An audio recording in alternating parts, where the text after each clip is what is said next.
Hello everyone, I'm Robyn, the daughter of Karoleen Keys, the organic perfumer. My mother always made fabulous, beautiful organic scents, and at this ripe age, I am going to follow in her footsteps. I've been teaching perfume for many a year, but now I'm going to produce perfumes. And this is my daughter and her lovely friend over here, looking at the perfumes. Oh, girls, Do you like that? you should never wear lovely. perfume on your skin.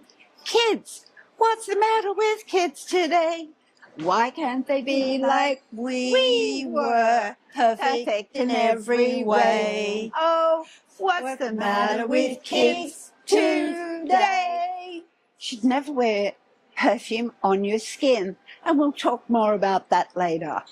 I'm Robyn, the aromatherapist. Come on, girls.